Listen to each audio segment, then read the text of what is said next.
सदन में उनके द्वारा जो अमर्यादित टिप्पणी लड़का लड़कियों को लेकर के शादी के बाद क्या होता है, कैसे जनसंख्या नियंत्रण होता है, इस पर जो तीखा टिप्पणी और लड़कियों को लेकर के जो उनका अमर्यादित भाषा का प्रयोग उनके द्वारा और अमर्यादित तरीके से इशारा भी किया गया कि अगर कोई भी राजनीतिक प्रतिद्वंदिता को लेकर के अमर्यादित टिप्पणी अगर सदन के अंदर करते हैं तो उसके खिलाफ में मुकदमा दर्ज नहीं होगा। अपने पद से इस्तीफा दे देना चाहिए। नैतिकता की जवाबदेही लेते हुए और अपने पद से इस्तीफा देना चाहिए, क्योंकि वो तो गलती भी स्वीकार कर लिए। नमस्कार, आप देख रहे हैं फर्स्ट लुक बिहार में आपके साथ विवेक। पर बिहार के मुख्यमंत्री नीतीश कुमार बिहार विधानसभा सदन में एक अमर्यादित भाषा का उपयोग किए थे, जिसको लेकर राजनीति भी छिड़ गई। अब आज मुजफ्फरपुर के एसडीएम कोर्ट में उनके ऊपर परिवाद दायर किया गया है। उस पूरे मामले को लेकर हम जानेंगे किन मामले में उनके ऊपर परिवाद दायर किया गया है। आज हमने जो मुकदमा दर्ज कराया है वो बिहार के मुख्यमंत्री नीतीश कुमार के खिलाफ में हमने दर्ज कराया है।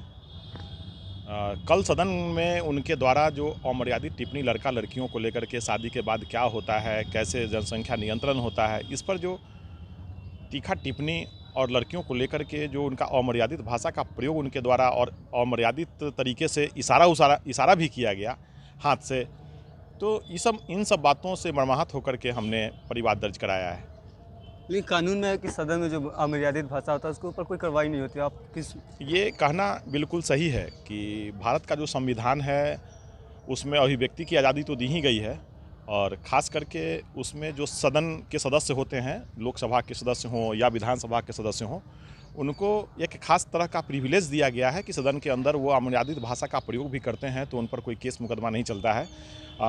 तो ये है, लेकिन एक दूसरे तरफ है कि जो हमारे सुप्रीम कोर्ट है, ऑनरेबल सुप्रीम कोर्ट है, उनका फैसला है। फैसला में ये चीज़ आया था कि अगर कोई भी राजनीतिक प्रतिद्वंदिता को लेकर के अमर्यादित टिप्पणी अगर सदन के अंदर करते हैं तो उसके खिलाफ में मुकदमा दर्ज नहीं होगा। लेकिन ये जो टिप्पणी है वो राजनीतिक प्रतिद्वंदिता को लेकर के नहीं है।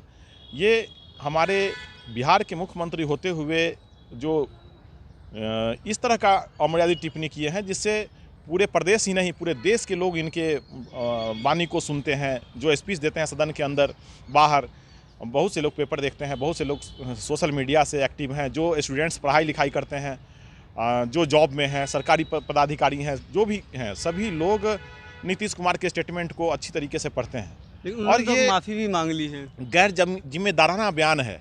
माफ़ी मांग लेना तो कानून की नज़र में है कि प्लीड गिल्टी करना, कि गलती को स्वीकार कर लेना। अगर उन्होंने गलती को स्वीकार कर लिया है तो सबसे पहला तो उनको अपने पद से इस्तीफा दे देना चाहिए। नैतिकता की जवाबदेही लेते हुए और अपने पद से इस्तीफा देना चाहिए, क्योंकि वो तो गलती भी स्वीकार कर लिए। क्या क्या एक्ट लगाया गया है? 354D, 504, 505, 509 IPC एवं 67 IT एक्ट में हमने मुकदमा दर्ज कराया गया है, और इसमें सुनवाई की तारीख 25 नवंबर को रखी गई है। सुनवाई होगी। अगर कानूनी रूप से उनको गलती ठहराया जाता तो किस रूप का उनको सजा हो सकती है? देखिए, ऐसे एक बार पूर्व में भी उनके द्वारा इस तरह का हरकत किया जा चुका है, लेकिन पहले किसी ने कोई तरह का कोई मुकदमा दर्ज नहीं कराया। ऐसे मानेंगे तो ये इनका रिपीटिशन है। पहले भी एक बार इस तरह का गैर जिम्मेदाराना इनके द्वारा बयान दिया गया था। अभी अगर पहली बार कोई गलती करता है तो 3 साल तक की सज़ा हो सकती है उनको, और दूसरी बार में 5 साल तक की हो सकती है। लेकिन पहली बार में तो कुछ हुआ नहीं था, तो 3 साल तक का सज़ा का प्रावधान है, इसमें उनको सज़ा भी हो सकता है। तो देख सकते हैं किस तरीके से बिहार के मुख्यमंत्री नीतीश कुमार के ऊपर परिवाद दायर किया गया है, जिनके ऊपर अगर उनके ऊपर कार्रवाई होती है तो लगभग 3 साल की सज़ा होगी और उन्हें 3 साल की सज़ा भुगतनी होगी। लेकिन देखना होगा कि आगे किस तरीके से कानून उस पर प्रक्रिया करती है। तो इसी तरीके की खबर के साथ बने रहें। हमारे चैनल को लाइक करें, सब्सक्राइब करें।